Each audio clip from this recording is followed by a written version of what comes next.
topik ini malah jarang dibahas dan malah kadang-kadang dianggap tabu di masyarakat. Dan mungkin oleh karena itu banyak orang yang ketika kematian datang malah takut. Ketakutan itu kan kadang muncul karena pertama tidak tahu, kedua tidak ready, tidak prepare. Jadi hari ini tujuannya adalah gimana kita bisa lebih tahu banyak mengenai kematian dan mudah-mudahan itu kita bisa lebih prepare, lebih ready. Oke. Kemarin di Instagramnya Indo Buddhis kita sempat kasih pertanyaan nih, kalau dikasih pilihan, kalau boleh milih, yang audiens Instagram tuh lebih milih untuk meninggal karena sakit, kecelakaan, atau tidur. Masing-masing punya pro dan cons. Dan hasilnya cuman satu vote yang bilang karena kecelakaan dan sisanya semua 90% lebih itu karena sakit. Ada orang yang bilang kalau sakit tuh sebenarnya meninggal karena sakit, meninggal karena tidur, di dalam tidur itu kurang baik karena pada saat itu consciousness kita nggak ada.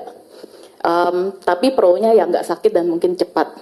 Nah, pertanyaan saya hari ini, apakah benar kalau ketika kita meninggal karena tidur itu kesadaran tidak ada, dan apakah kita bisa milih gitu, kita bisa nggak sih mengkondisikan supaya ketika kita meninggalnya itu karena gini gitu. Silakan Ci. Yes. Selamat siang Sopihotu, Namo Buddhaya. Namo Buddhaya. Kalau dari kematian ini sebaiknya kita mengkondisikan banyak perbuatan baik dulu nih, dari pikiran terutama, karena itu kunci semuanya. Walaupun kita meninggal dalam keadaan tidur, keadaan kesakitan atau kecelakaan, semua kuncinya dari pikiran. Jadi kalau lagi kita tidur nih, memang di saat itu kita tidak mengkondisikan pikiran, tetapi langsung karma kita yang berproses. Tapi kalau kita sakit dulu, itu pikiran berproses, karma pun berproses. Jadi itu langsung berbarengan. Karena pikiran ketika kita lagi sakit, itu muncul sebelum nafas terakhir ini berhenti, itu akan muncul nimita, gambaran-gambaran kehidupan kita. Itu muncul terus-menerus. Jadi kan kita semua pasti pernah melihat orang koma. Nah, kalau orang koma, ketika dia dipasang alat, dia hanya diam, tertidur. Kadang ada yang dipanggil ngerespon, ada yang tidak dipanggil, ada yang dipanggil tidak merespon. Ketika seseorang itu sedang tidak merespon, itu dia sedang muncul nimitanya. Terus dia seperti nontonin filmnya dia. Jadi kita pun seperti itu, kalau meninggal dalam keadaan sakit, kita nontonin filmnya kita. Baik buruk dari yang kita ucapkan, dari yang kita perbuat, dari yang kita pikir itu muncul semua. Kita pernah mikir jelek tentang si A, kita pernah berpikir jahat tentang si B, kita pernah berucap yang tidak baik, yang baik, semua muncul. Itu random.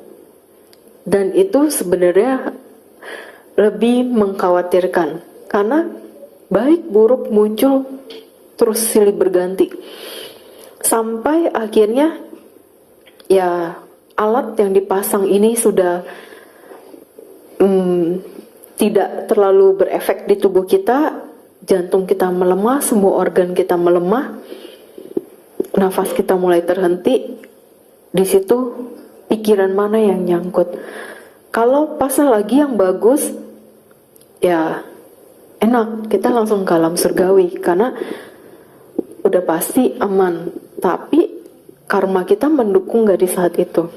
Kalau pada saat pikiran kitanya bagus, karma kita mendukung, kita langsung lama di alam surgawinya.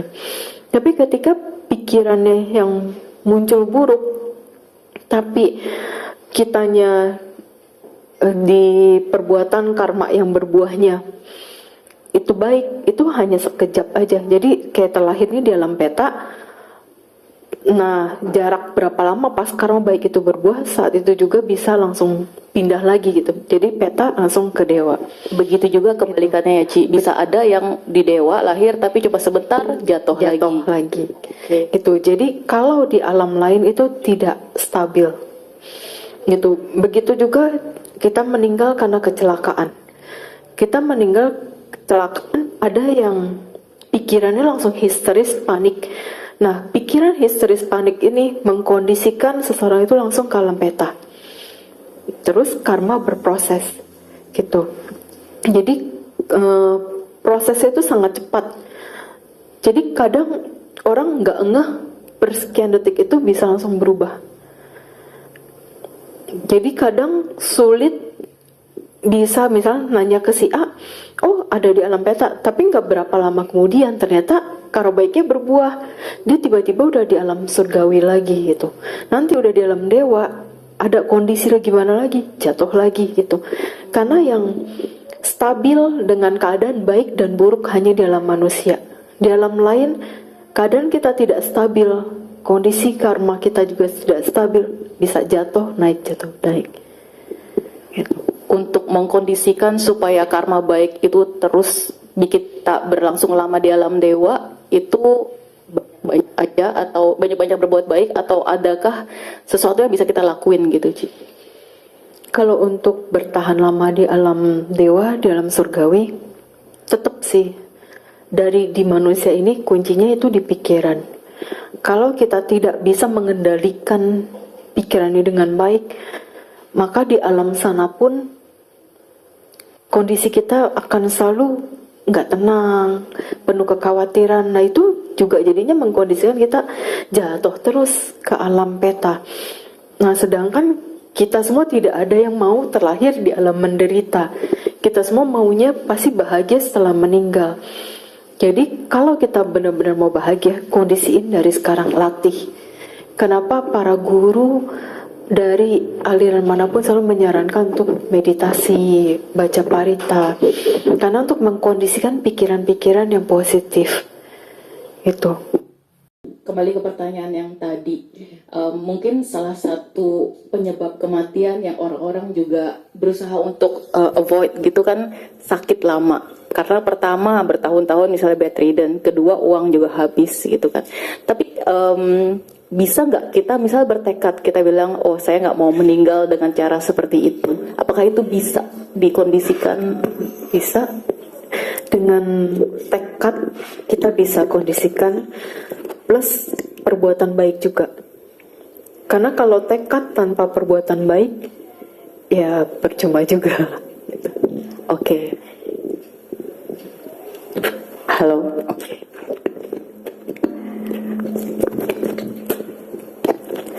Halo. Ada gaungnya. Tes. Halo. Oke, jelas ya. Oke. Saya tertarik sama yang Nimita tadi. Kalau nggak salah ada satu sutta yang bilang ketika Nimita itu muncul, yang keluar adalah yang paling kuat gitu kan? Iya. Betul. Yang definisi yang paling kuat ini apa Ci? Apakah dari perbuatannya? Misalnya kita tahu kalau memberikan dana ke Bante itu kan buat baik yang besar, atau dari emosi yang keluar, misalnya pas ngasih, mungkin cuma ngasih makanan ke orang pengemis, tapi bahagianya luar biasa gitu. Lebih ke perbuatan atau emosinya? Ya, itu sejalan biasanya dari perbuatannya plus dari tingkat perasaannya atau emosinya. Karena ketika kita memberi dalam keadaan bahagia, walaupun nilainya kecil, itu tetap hasilnya akan baik gitu. Tapi kalau kita nilainya besar atau barangnya besar, tapi kita hanya melakukan itu untuk dikenal, untuk orang tahu, hanya untuk nama baik, yaitu tidak sebesar apa yang seharusnya kita terima. Oke. Tapi misalnya Ci, kalau kita sering banget nih berdana, pertama kali berdana itu kan bahagia, tapi seiring berjalannya waktu lama-lama kan jadi biasa. Dari situ Jadi faktor emosionalnya kan sebenarnya kurang. Ya, itu kuncinya balik lagi ke diri kitanya. Kita harus bisa mengkondisikan diri ini untuk bisa stabil secara emosi. Nah, untuk menstabilkan emosional memang tidak semudah itu. Karena itu butuh proses dan dari kita butuh latihan. Dari latihan terus-menerus sampai akhirnya kita bisa selalu stabil di keadaan yang emosinya yang bagus gitu. Nggak yang naik turun banyak gitu. Iya. Oke, nanti kembali misalnya aku mau bahas tentang detik-detik kematian nih, Ci. Sebenarnya yang namanya Grim Reaper, kalau di film Korea kan kayak goblin ganteng gitu, malaikat pencabut nyawa. Apakah benar ada? Jadi ketika orang meninggal ada gitu yang malaikat hitam atau putih yang nungguin? Yang selama ini aku temuin, yang aku lihat dari proses kematian seseorang itu, yang ngejemput sanak keluarganya yang sudah meninggal. Leluhur-leluhur kita yang sudah meninggal terlebih dahulu itu yang menjemput kita. Dan apakah leluhur ini yang lahir di alam dewa atau semua yang dalam peta pun Semua datang? datang. Jadi baik di dewa maupun di peta itu datang. Tergantung yang ikatan karmanya sama kita pada saat itu yang kuat yang mana. Misalnya orang tua kita yang kuat nih, ya mereka biasanya ada di kiri kanan ranjang kita. Tapi leluhur yang lain, mau di peta mau ataupun di dewa, itu mengelilingi kita. Nah, ketika mengelilingi, kita misalnya napas terakhirnya langsung, kan kalau di yang rumah sakit, detak jantung kelihatan kan yang terus turun, mereka tuh udah pada standby, biasanya gitu. Udah pada standby ketika langsung tit gitu.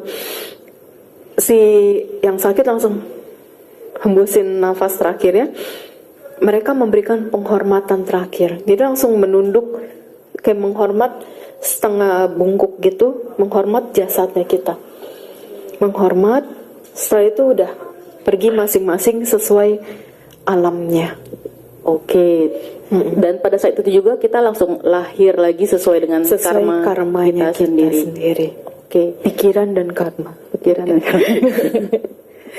Lalu kalau pertanda kematian itu sebetulnya ada gak, Ci? Misalnya kadang-kadang suka dengar ada burung gagak datang ke rumah atau kelelawar, atau kadang ada juga sempat dengar 2 hari sebelum kematian kok lihat misalnya kakek atau nenek di rumah terbang-terbang. Nah, apakah itu benar ada? Itu ada yang kasih pertanda, ada juga yang kematiannya tidak kasih pertanda. Jadi balik lagi ke kitanya nih yang bersangkutannya.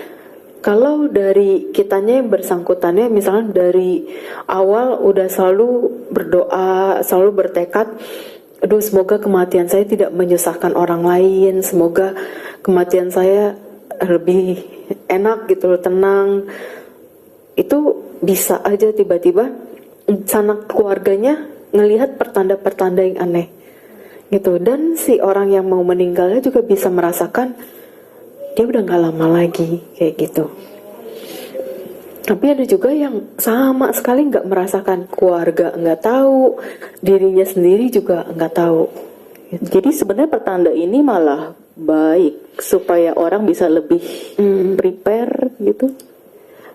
Ya bisa seperti itu ada, tapi tergantung sih ya. Ada yang keluarga menanggapinya langsung ketakutan.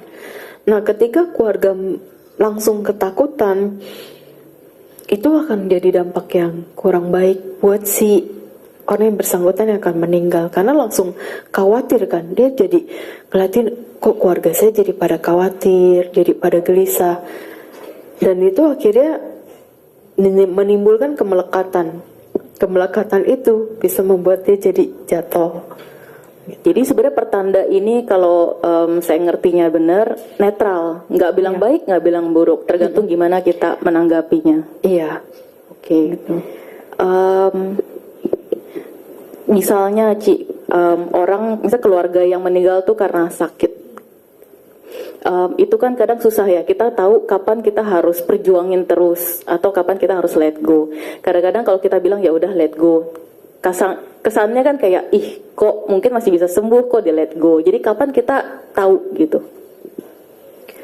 Ya, sebenarnya menyikapi kalau ada yang sakit gitu, kita berusaha dulu yang terbaik, obatin dulu, terus coba dirawat dulu di rumah sakit. Tapi kalau memang ada perlawanan dari yang sakitnya kayak nggak mau dibawa ke rumah sakit, mau di rumah aja gitu. Tapi kita sebagai anak, sebagai orang terdekat kadang mau berusaha memberi yang terbaik kan, usahain aja tetap yang terbaik, tapi dikasih pengertian agar yang bersangkutan tidak merasa kok maksa sih, padahal kan saya nggak mau dibawa ke rumah sakit gitu. Tapi kita kasih pengertian, kita coba pengobatan aja dulu, kan dokter siapa tahu cuma kasih obat nanti membaik. Setidaknya kita tetap memberi harapan yang positif, walaupun kita tahu aduh ini berat, tapi ya tetap usahain yang terbaik. Selain pengobatan secara medis, kita juga bisa tetap memberikan membantu dengan memberikan perbuatan baik. Jadi salah satunya kayak function. Terus kita kalau pas lagi ada dana bante, ya kita yang danain kalau yang bersangkutan tidak bisa dibawa. Tapi kalau yang bersangkutan bisa dibawa, kita ajak berbuat baik. Misalnya yang bersangkutan sedang sakit nggak bisa dibawa, terus kita kan bilang on behalf, kita bantu function. Apakah itu karma baiknya tetap ke yang bersangkutan? Ya sebaiknya kita kasih tahu gitu. Misalkan ke yang bersangkutan dikasih tahu, tadi saya habis berbuat baik ya atas nama kamu, biar kamu sehat dan bahagia, udah gitu aja. Oke, dan biasanya mereka ikut bahagia, Ci. Ya, tapi kalau memang semasa hidupnya tipe orangnya hemat, terus kayak udah pesan jangan buang-buang uang ya, jangan boros-boros ya nanti kalau ada apa-apa gitu. Ya kita cuma bilang saya melakukan perbuatan baik gitu atas nama kamu, biar kamu sehat dan bahagia. Udah. Nanti kalau dia nanya berapa apa gitu, udah pokoknya saya melakukan perbuatan baik. Jadi nggak belum menjadi beban pikiran buat yang bersangkutan. Oke, kalau aku dengar tadi kan Cici bilang kita sebisa mungkin lah berusaha supaya orang itu masih tetap hidup. Gimana dengan sekarang tuh banyak yang namanya DNR, do not resuscitate. Jadi kalau kita misalnya kena serangan jantung, jangan di CPR lagi. Itu apakah baik atau malah sebenarnya malah jadi ke suicide, bunuh diri? Itu balik lagi ke pikiran ya, kepikiran yang bersangkutan maupun keluarga. Kalau dari keluarganya memang udah tetap bantu CPR itu, ya udah tetap berusaha memberi yang terbaik. Tapi kalau dari keluarganya sama yang bersangkutannya kayak pesen udah nggak usah diapa-apain, toh percuma, ya udah itu berarti keputusan bersama dari yang bersangkutan atau dari keluarga. Cuma yang dimaksud lebih ke kayaknya biasa DNR itu kita yang semasa hidup kita jadi udah tanda tangan ya. Kalau terjadi apa-apa sama saya. Kalau yang kayak gitu belum tentu bisa dibilang bunuh diri sih, karena kadang namanya serangan jantung kalau tiba-tiba udah nggak ada gitu, ya beneran udah langsung kitanya udah keluar juga kesadarannya, mau dicoba di push tekan-tekan juga udah nggak bisa gitu. Oke, kalau itu kan tadi detik-detik kematian, Ci. Kalau misalnya setelah meninggal, kan dibawa ke rumah duka, gitu. Saya ada sempat dengar kalau ada tradisi, biasanya ketika peti mati itu lagi dibawa, kita tuh nggak boleh lihat. Semua keluarga, bisa kok di Chinese tradition yang nggak boleh lihat, harus berlutut. Karena konon katanya nanti bisa dibawa ikutan meninggal. Apakah itu benar, Ci? Ya itu tradisi. Jadi ya ikutin aja lah untuk menghormati. Oke. Gimana dengan ada lagi yang bilang kalau makanan kita datang ke rumah duka dikasih makanan kita nggak boleh tapau bawa pulang, karena nanti bakal diikutin. Itu benar gak, Ci? Enggak sih. Karena kadang sugesti aja. Oke. Kemudian setelah kematian nih, orang kan udah lahir kadang di alam peta, kadang di alam dewa, dan itu instan ya. Dan lahir sesuai dengan karmanya sendiri. Dan mungkin kalau menurut saya pribadi pasti setiap orang ada yang unfinished business-nya lah. Yang aku mau tanya yang lagi heboh baru-baru ini kasus Vina Cirebon, kan dia masukin, boleh nggak ini? Oke. Dia masukin ke temannya. Apakah itu benar bisa terjadi gitu? Ya, kalau kayak gitu bisa aja, karena makhluknya kan masih gentayangan, karena dia tidak terima dengan keadaan kematian yang seperti itu gitu. Dan juga pastinya dari pihak keluarga tidak rela dengan kematian anaknya, saudaranya yang tidak wajar.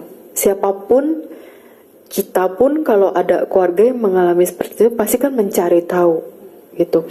Jadi itu wajar-wajar aja. Jadi membuat si almarhum tambah penasaran kenapa sampai yang pembunuhnya itu tidak bisa ditangkap. Kalau begini terus, sebenarnya kasihan almarhum. Kalau kita bisa mengerti dan memahami, kematian itu bisa terjadi kapan saja dan bagaimanapun caranya. Ya udah, kita tinggal bilangin ke almarhum kayak, udah ya, kamu sekarang lebih baik tenang aja, saya bantu pelimpahan jasa untuk kamu hidup lebih baik di kehidupan kamu saat ini. Untuk urusan pembunuhnya atau apapun yang terjadi di saat ini, biar itu urusan kita sebagai keluarga yang tetap berusaha proses. Tapi kalau memang keadaan itu sulit untuk bisa ketemu pembunuh yang sebenarnya, ya udah, orang itu bisa lari dari hukum, tapi tidak akan pernah bisa lari dari hukum alam. Walaupun orang itu tidak percaya dengan namanya hukum karma, tidak percaya dengan namanya hukum alam, dia tetap tidak akan bisa lari dari hukum karma itu. Pasti. Jadi dia bisa lari dari hukum negara, tapi dia tidak bisa lari dari hukum karma. Oke. Biasanya proses kematian itu kan kadang ada yang sakit banget, bla bla bla, dan mungkin Cici bisa lihat proses kematian Cici sendiri kemarin. Itu mungkin kalau kita dengarnya traumatik lah. Gimana sih Cici bisa overcome trauma itu ketika melihat kematian sendiri? Karena selalu menyadari kematian itu hanya sebuah proses perpindahan alam. Jadi nggak ada yang perlu ditakuti. Dan proses perpindahan alam itu sebenarnya seperti kita tidur, terus bangun tidur, cuma bangun tidurnya kita udah di alam yang berbeda, tidak di sini lagi, gitu. Tidak seperti, mohon maaf kalau pernah dengar ada yang ditarik di kepala, di kaki, dari tangan, dari mana. Enggak, itu benar-benar kayak kita bangun tidur. Cuma beda pas bangun, banyak kan kayak bingung, ini di mana gitu. Kayak bukan kondisi yang pernah kita kenal, pernah kita tahu. Itu asing lah, mungkin lebih kayak bingung. Iya, yang paling bingung itu kalau kita terlahirnya di alam peta. Karena kalau kita meninggal lah, terus pas bangun nih, tahu-tahu kita di alam peta, itu kita langsung bener-bener kayak bengong dulu sih. Pas itu udah pasti, karena ngelihat kondisi alam peta itu kayak alam tanpa batas, kayak plong semua. Jadi biasanya orang tuh kayak celingak, memperhatikan keadaan sekitar. Terus pas ngelihat ke bawah, itu tidak ngelihat pijakan. Jadi langsung kayak plong gitu. Nah itu yang kadang bisa bikin orang takut, khawatir, gelisah. Karena itu terjadi di depan mataku juga. Itu dia pada saat sadar kematiannya, dia sudah di alam lain, tapi dia nggak berani gitu. Kalau dari ranjang rumah sakit kayak orang lagi duduk bingung gitu, mau berdiri dia takut-takut. Bilang nggak masalah, udah melayang kok, saya bilang gitu. Tapi dia takut gitu. Enggak, aku bilang ya udah tenang dulu, saya bacain parita. Udah saya sama jenazah sendirian di ruang jenazah. Itu sebenarnya juga deg-degan, tapi karena saya udah ngelihat makhluknya, udahlah saya bacain parita, selesai. Ya dia berdiri dan ngerasain, oh ya udah memang melayang begitu aja. Dia tidak merasakan sakit atau penderitaan apapun. Gimana ya? Kayak kita perasaannya kayak kosong aja gitu. Berarti kayak gedung, pintu, segala juga Ya, mereka jadi pada saat nggak lihat. itu dia kayak ngeliat tuh. Jadi tidak heran kalau ada orang-orang tertentu yang meninggal yang mendadak, terus orang-orang yang tidak siap dengan namanya kematian, itu setelah meninggal kebanyakan orang bingung. Ya kayak gitu. Itu biasanya terlahir di alam peta. Kalau terlahir di alam dewa, ketika bangun itu tidak akan bingung. Pada saat bangun tidur tuh rasanya langsung bahagia banget. Nah, ketika bahagia, ada yang pas bangunnya kayak ngelihat sinar yang ngebimbing gitu, kayak ngikutin aja jalan tuh ke sinar itu, nggak tahu itu kalam dewa. Terus pas ngeliat, wah ini ada si ini yang dia kenal, terus ada rumah dia itu bisa mengenali sendiri gitu, karena itu dari kebajikannya dia sendiri. Oke, mulai seru ya.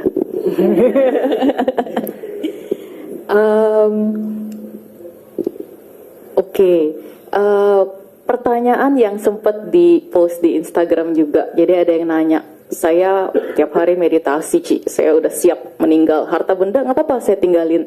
Tapi ada rasa khawatir terhadap keluarga. Apakah itu artinya udah siap atau sebenarnya belum siap? Mungkin siap secara ucapan, tapi batin kadang belum terlalu siap. Dan itu juga pernah dialami oleh orang dekat saya juga. Jadi dia selama hidup rajin meditasi, rajin sekali berbuat baik. Tapi ketika dia berada di keadaan koma, itu nggak bisa berbuat apa-apa, karena tidak semudah itu mengontrol pikiran. Terus akhirnya dia sembuh nih dari koma. Sembuh dari koma, dia bilang ke saya, Matt, ternyata tidak semudah itu loh mengontrol pikiran, walaupun saya rajin meditasi. Dia bilang gitu. Aku bilang ya memang seperti itu kenyataannya. Terus dia nanya, saya harus gimana? Dia bilang, karena ini masih ada kesempatan untuk sadar lagi, ya udah fokus dengerin parita sambil baca parita dalam hati. Jadi apapun yang terjadi, tiba-tiba koma itu datang lagi, atau sesuatu yang tidak baik itu muncul tiba-tiba, bisa langsung menerima keadaan itu. Dia latih sampai akhirnya dia menerima keadaan tersebut, meninggal dan langsung ke alam dewa.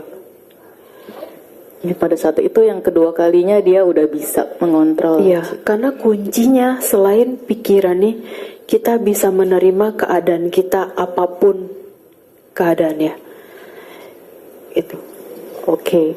Ini ada pertanyaan dari audience. Kalau kematian seperti pindah alam, kan instan, Ci. Mengapa memori di kehidupan sebelumnya bisa hilang? Misalnya saat terlahir sebagai manusia. Sebenarnya itu tidak hilang. Itu tersimpan di dalam arus batin. Cuma kadang tidak semua orang bisa mengingatnya. Kenapa? Loba, dosa, moha, kebodohan batin kita. Itu yang menutupi semuanya. Dan kadang-kadang di kehidupan kita secara alami ini, yang dimana kita banyak mengalami duka, penderitaan, ada hal-hal yang muncul tiba-tiba, kayak kita ke suatu negara atau ada sesuatu kejadian yang men-trigger kita bisa tiba-tiba, kok sakit banget ya, kok sedih banget ya, kok nyaman banget ya, gitu. Sebenarnya itu potongan-potongan memori kita dari masa lalu yang muncul lewat perasaan ini. Kadang ada hal-hal tertentu yang bisa, yang lagi naik kapal, lagi naik pesawat, atau lagi naik apapun, itu bisa jantung debar-debar, ketakutan yang luar biasa. Itu sebenarnya potongan memori dari masa lalu. Dan kalau nggak salah, kalau kita benar-benar observe dan stay, bisa muncul kadang-kadang memorinya, Ci. Iya, dan itu memori muncul secara spontan. Tapi kalau kita paksa, aduh, mau nginget, itu nggak akan keinget. Tapi semua akan mengalir secara alami. Coba deh, kita semua sama-sama latih loba dosa moha kita kontrol, kita kurangi. Sedikit demi sedikit kita latih. Itu pasti kita bisa merasakan. Semakin sering bisa tahu perasaan ini, memori-memori ini yang muncul setiap saat. Oke. Pertanyaan lagi dari audience, apakah jika terakhir di alam peta masih bisa menanam karma baik, Ci? Agak sulit. Jadi hanya dari pelimpahan jasa dari sanak saudara yang masih hidup. Iya. Oke. Gitu. Oke. Iya, dari audiens sini ada yang mungkin punya pertanyaan, silakan langsung angkat tangan. Nanti akan dibantu dengan mikrofonnya. So far ada yang mau bertanya? Ini ada. Oh ya, Lini.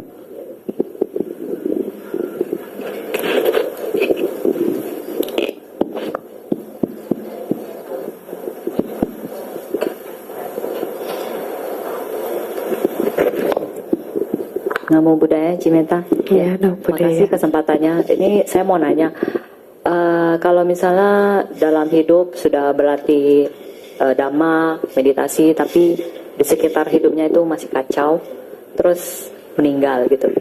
Apakah bisa meninggal dengan tenang? Walaupun dia sudah berlatih, tapi kayak kehidupan sekitarnya itu masih kacau, kayak keluarganya belum stabil, masih ibaratnya belum berjodoh dengan dhamma. Itu gimana caranya bisa tenang? Terima kasih. Ya, itu kita sambil latih dari sekarang sih, Ci. Latihnya itu kita jadiin perenungan. Selalu kita sadarin ketika kita lagi ngelihat anak-anak kita lagi lucu-lucunya, tapi kalau tiba-tiba saya nggak ada ini gimana gitu. Itu kita jadiin perenungan. Sadarin, karena ini juga aku sering praktekkan juga. Kadang suka kalau lagi ngelihat anak, lagi ngelihat pasangan, ngelihat orang tua, kadang mikir kalau suatu saat saya yang pergi duluan, ini gimana, kayak gitu. Kalau dari prakteknya saya renungin, ya udah, kalau memang suatu saat saya harus meninggalkan mereka semua, saya terima keadaan ini karena saya tahu mereka udah punya jalan karma masing-masing. Ketika saya tidak ada, mereka tetap harus jalani kehidupan. Mereka tetap harus jalani karmanya mereka. Gitu. Sedih ada di saat itu. Tapi ya disadarin, ini hidup anicca. Kita tidak selalu melihat yang, mohon maaf, yang tua meninggal duluan. Tidak selalu. Kadang kita pun bisa pergi duluan sebelum orang tua kita. Jadi selalu menyadari, ya udah, suatu saat saya pergi, saya siap. Itu apapun yang terjadi. Karena ketika kita siap, kita terus berusaha latih menerima keadaan di setiap saat, setiap kondisi, kita nggak akan pernah terjatuh lagi. Gitu. Yang sulit itu menerima keadaan. Ketika kita pergi mendadak, kita belum siap meninggalkan orang-orang yang kita sayang. Di situ beratnya. Balik lagi berlatih menerima keadaan selalu ya, Ci. Iya. Kuncinya. Oke, ada lagi yang mau bertanya? Dita. Halo Cimeta, Ya, aku ada 2 pertanyaan. Jadi yang pertama itu, ada nggak sih kalau misalnya kita dari alam manusia, terus kita misalnya meninggal, terus jadi langsung ke alam manusia lagi? Itu yang pertama, karena kan kalau tadi dicerita biasanya alam dewa atau alam peta. Terus yang kedua, itu kalau misalnya kita pelimpahan jasa atau kita offering ke Bante dana makan itu untuk misalnya leluhur yang di alam peta. Nah, ini mau tanya, kalau misalnya kita kasih misalnya over makanan, itu apakah mereka juga dapat makanannya? Aku cuma wondering aja sih. Gitu, thank you. ya. Oke, dari yang pertanyaan pertama itu, Alam manusia ke manusia lagi itu belum pernah melihat sih, belum pernah membuktikan. Kebanyakan setelah meninggal jatuhnya ke peta dulu atau ke dewa, ke asura itu. Lebih banyak peta kayaknya ya, Ci. Peta paling banyak. Penyebab jatuhnya ke peta kan attachment juga. Iya. Paling banyak sih kemelekatan yang bikin jatuh ke alam peta.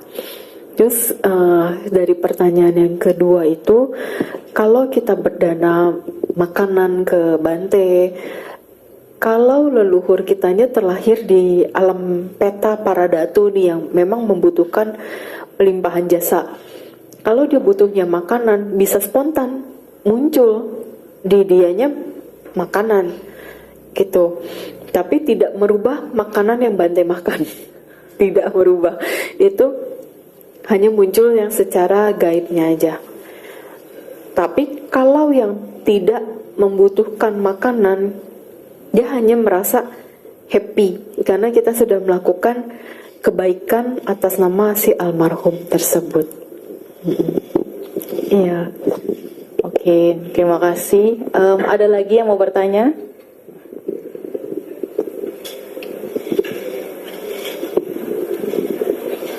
Nah, terima kasih Cimeta.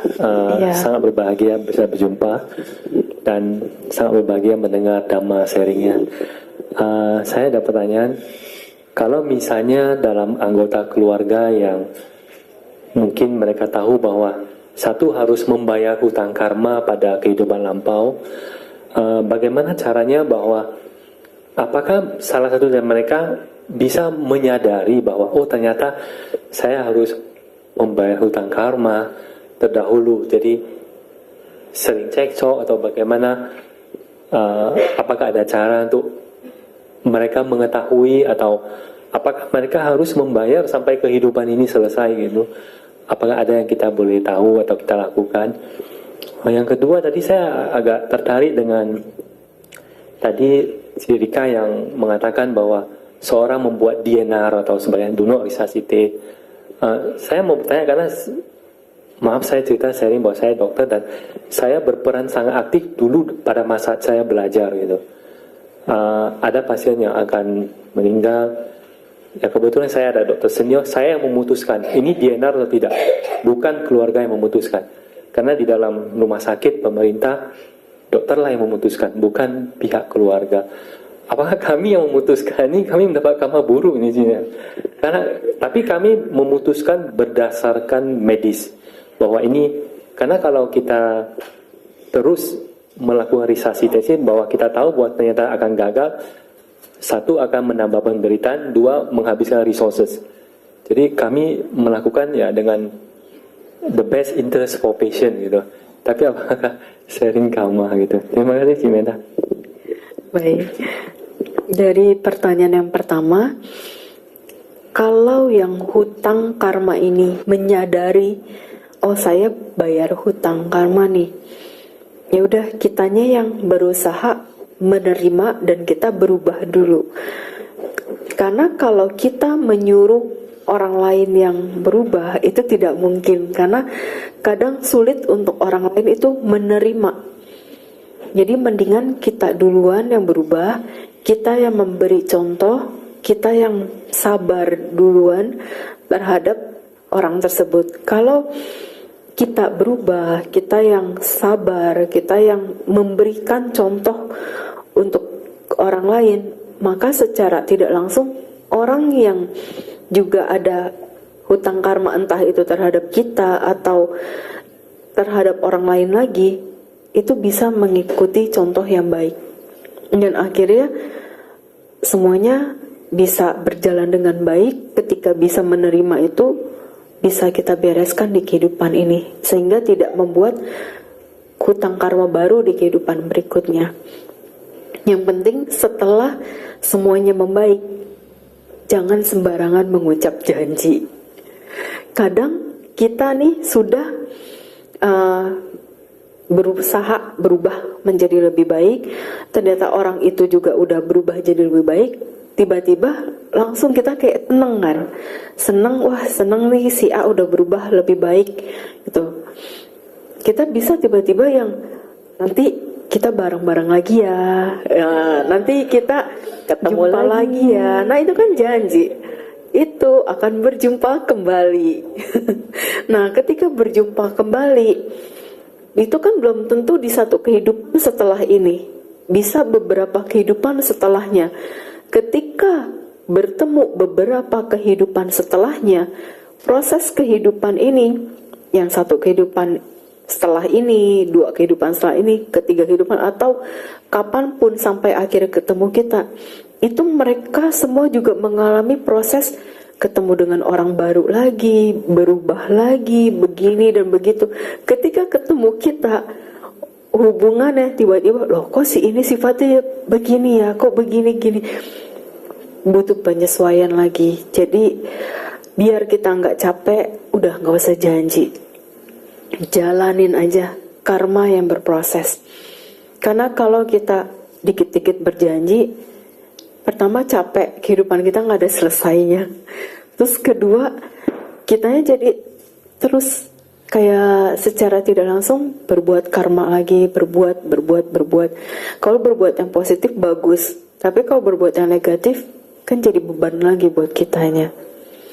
Gitu. Terus untuk yang pertanyaan yang kedua, kalau untuk dokter yang memutuskan, yaitu sesuai dengan kebijaksanaan dokter dan juga sesuai dengan ya medis yang berlaku. Kalau memang itu harus dilakukan, ya sudah itu tetap dilakukan. Tapi kalau dari segi karma tetap ada karmanya. Tapi kan tetap dengan kebijaksanaan ya, karena dokter memutuskan hal itu juga sudah mempertimbangkan banyak hal yang memang harus diputuskan dengan baik sesuai aturan medisnya gitu. Walaupun karmanya ada, udah dok, enggak besar gitu, masih kecil, karena memang itu udah aturan secara medisnya juga kan. Mengurangi penderitaan. Iya. Tapi ketika keluarga kan mempertahankan. Iya. Tetap. Iya. Jadi sebenarnya tinggal tergantung dari kata-kata dokter mengemasnya sih. Kalau kata-kata dokter mengemasnya bisa menenangkan dan bisa sebijaksana mungkin, ya semuanya akan baik-baik aja. Tapi kadang kata-kata yang sulit dikemas itu yang jadi sebuah kendala sih, yang akhirnya kadang ada konflik antara dokter dengan keluarga pasien. Terus kadang ada yang akhirnya ya kurang baguslah hubungannya antara dokter dengan keluarga. Sebaiknya dikemas dengan baik aja sih. Kalau dikemas dengan baik, apalagi dengan kebijaksanaan, tentunya semuanya ya akan baik-baik aja. Karena keluarga kadang butuh pengertian yang benar kenapa dokter harus menyarankan seperti itu gitu. Kalau dokter bisa memberikan masukan yang tepat, maka keluarga pasien pasti menerima. Iya, sama penyampaiannya juga. Ada pertanyaan, please advise, gimana untuk tahu apakah keluarga yang udah meninggal ini lahir di alam baik atau mungkin di alam peta? Apakah kita bisa tahu? Ya, itu bisa kalau dari si almarhumnya memang mau kasih mimpi, atau dia kasih tahu lewat orang yang dia kenal. Kalau memang tidak ada orang yang tidak dikenal atau tidak, si almarhumnya juga nggak ngasih tanda-tanda apapun di mimpi atau lewat saudara, ya udah, kita yang penting terus melakukan pelimpahan jasa. Nah, kita lakukan pelimpahan jasa seumur hidup kita. Kenapa seumur hidup kita? Karena itu sebagai tanda bakti kita terhadap orang tua, terhadap leluhur, seperti itu. Karena kondisi di sana kan tidak stabil. Mungkin kalau pada saat dilihat alamnya bagus, tapi besok lusa entah kapan ada karma buruk yang berbuah dari si almarhum, tiba-tiba jatuh ke alam peta, kita udah stop melakukan pelimpahan jasa, apa kabar gitu. Nanti tiba-tiba bisa, kok sekarang ada di alam sini, katanya di alam bagus kemarin. Karena ya kondisi di sana tidak stabil. Karma juga tetap dialami ketika kita berada di alam dewa, di alam peta, di alam manapun. Semasih di 31 alam kehidupan, kita masih menjalani karma. Oke, jadi bagusnya terus-terusan aja ngelakuin. Kalau misalnya Ci, di alam manusia lagi terjadi hal yang kurang baik, misalnya perang gitu, apakah itu juga dirasain di alam-alam lainnya? Jadi lebih kurang enak gitu? Kalau di alam dewa tidak terpengaruh ya.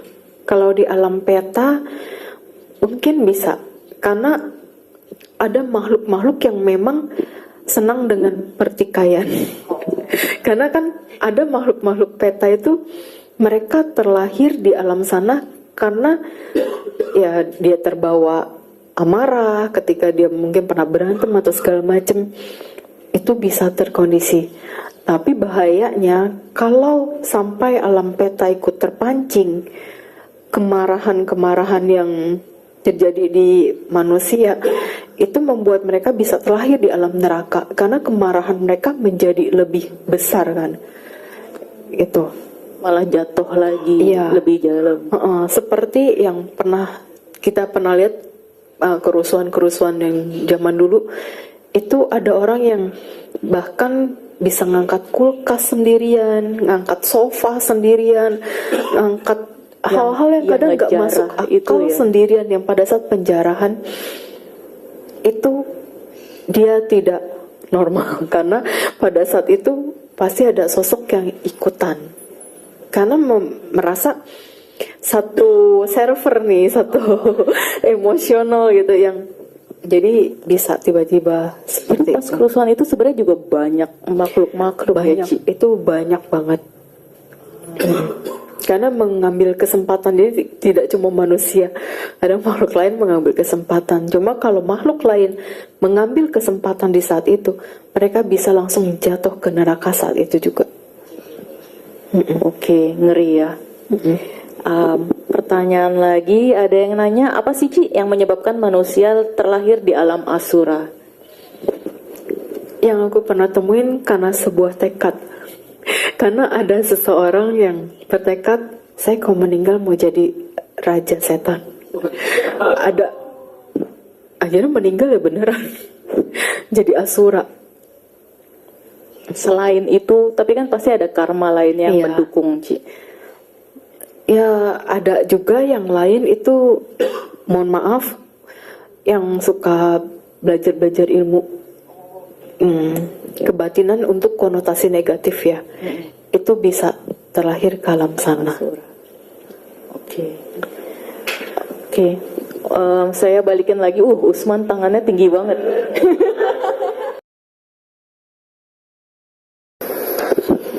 Halo, ya, Meta. Nama saya Usman. Iya, kok. Ya. Saya mau tanya juga ya tentang kematian yang topik hari ini.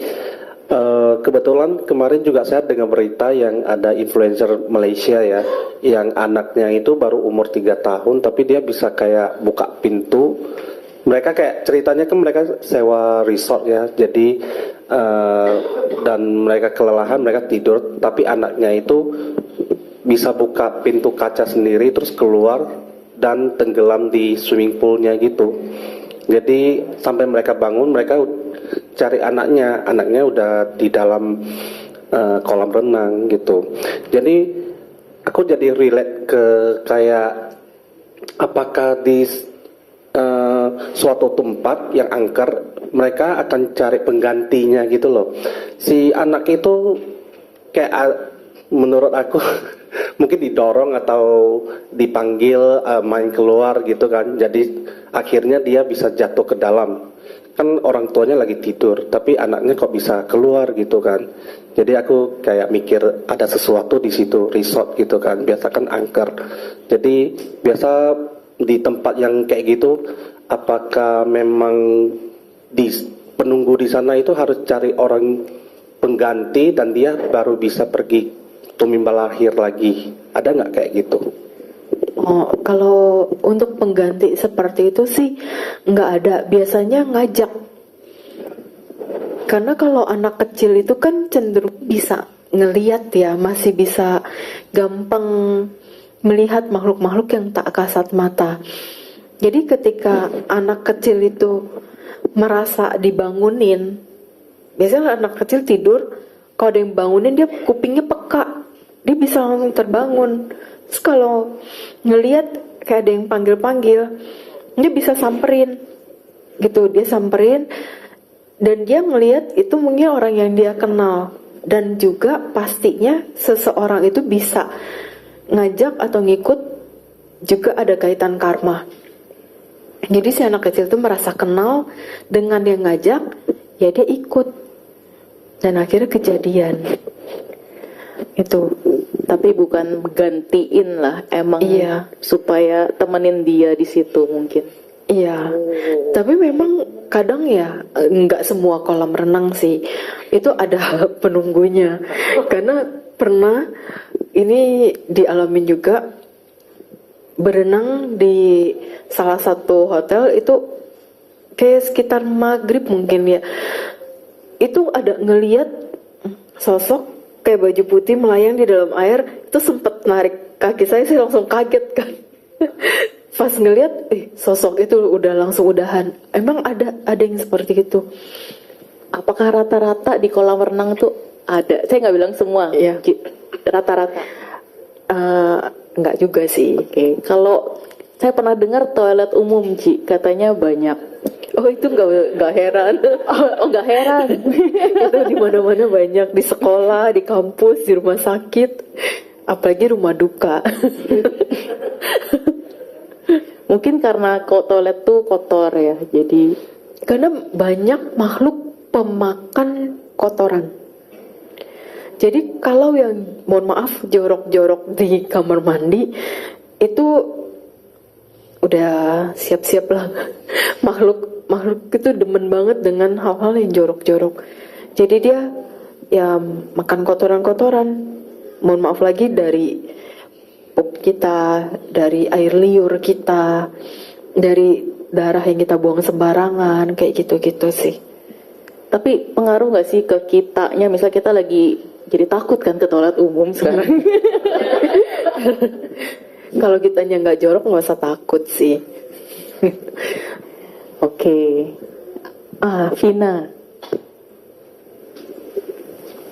Kenalin, Moto G86 Power 5G. Chipsetnya next level performance.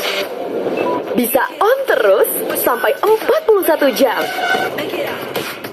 Kualitas gambar konten gue selalu jadi lebih keren. Mau multitasking, tinggal swipe. Terjebak situasi, gue bebas worry. Pilihan Smart Gen Z, Moto G86 Power 5G, the smartest choice. Halo Moto.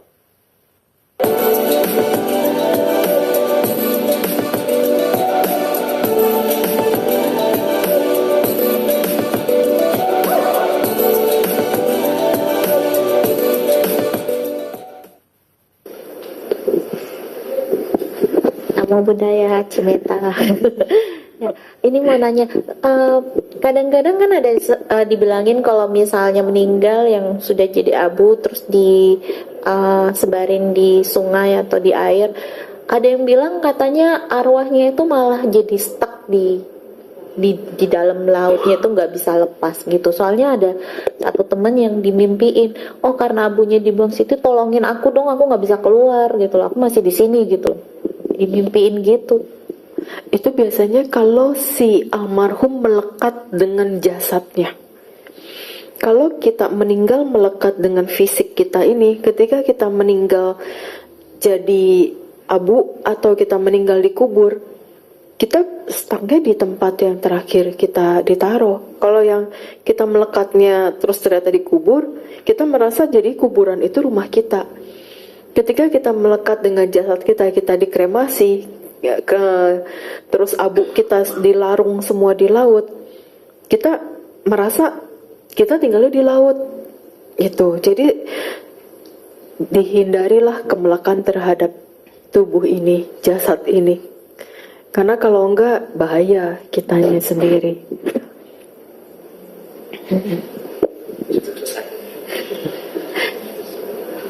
Jadi itu juga kayak kemelekatan kan, yang Chinese kan ada yang suka nggak suka dikremasi karena takut kepanasan. Ya, itu kadang sugesti sih. Sebenarnya kalau kita udah meninggal, terus kita dibilangnya, oh nanti kepanasan, enggak kepanasan, kan kita udah di luar tubuh ini, udah di luar fisik ini, kecuali kita dibakar hidup-hidup baru kita ngerasain panas. Soalnya mereka bilang kan kayak misalnya baru meninggal itunya masih melekat, jadi jangan dibakar dulu gitu. Banyak yang suka gitu. Enggak sih, enggak seperti itu. Aku lanjut ke pertanyaan Vina. Dari sisi Buddhis sih, ada yang nanya nih, apakah ada bedanya antara dikubur dan dikremasi? Kemudian pertanyaan kedua, jadi ini ada lagi kepercayaan di Chinese mungkin ya, kalau dikremasi emang dilarung tapi harus disisain sedikit terus masukin ke guci untuk disembayangin, karena ada kejadian yang keluarganya larung semuanya, terus anak-anak cowoknya jadi sial gitu, semua bisnisnya turun gitu. Kalau dari sisi Buddhis atau yang dari pengalaman Cici lihat gimana? Oke, dari yang pertama, kubur atau kremasi itu balik lagi tergantung dari kitanya, kita mau dikubur atau dikremasi. Terus kedua, dari keluarga. Kalau dari keluarganya lebih gak mau repot, maunya dikremasi, ya itu bisa juga kan terjadi. Tapi baiknya ini harus ada dibahas, diomongin antara keluarga dengan kitanya. Kalau misalnya kita udah tahu, oh nanti udah meninggal kremasi aja gitu, ya udah si keluarga kan udah tahu, berarti kita maunya dikremasi, dan suatu saat ketika dikremasi ya kita semuanya berjalan dengan lancar. Tapi kalau dari kita sama keluarga tidak ada komunikasi, kadang itu yang jadi masalah. Kitanya mau, misalkan mau dikubur, dianya keluarga maunya kremasi, akhirnya ada yang setelah meninggal si almarhumnya ngerasa, kenapa saya dibakar, saya kan gak mau. Ada yang marah-marah. Nah kadang merasa keluarga, ya udah terlanjur dikremasi, gimana dong. Kayak gitu, ya itu dikasih pengertian. Jadi ada baiknya sebelum hal itu terjadi ngobrol lah. Jadi setidaknya ada orang yang tahu kita meninggal ini maunya diapain. Kalau kita sungkan ngomong sama keluarga, bisa ngomong sama temen, sama anak atau pasangan kita gitu. Terus kalau dari kitanya udah oke, dikubur atau dikremasi, keluarga juga udah oke, kita lihat keadaan sekitar. Kalau misal dari faktor ekonomi secara finansial, wah keluarga kalau beli kuburan harus beli tanah, beli ini, beli itu, ternyata keuangannya nggak bagus, ya cari yang sebijaksana mungkin. Kalau tetap nggak bisa dari segi dana, ya udah yang paling gampang simpel kan kremasi. Harus bisa mengerti kedua belah pihak ini. Terus juga harus lihat keadaan sekitar.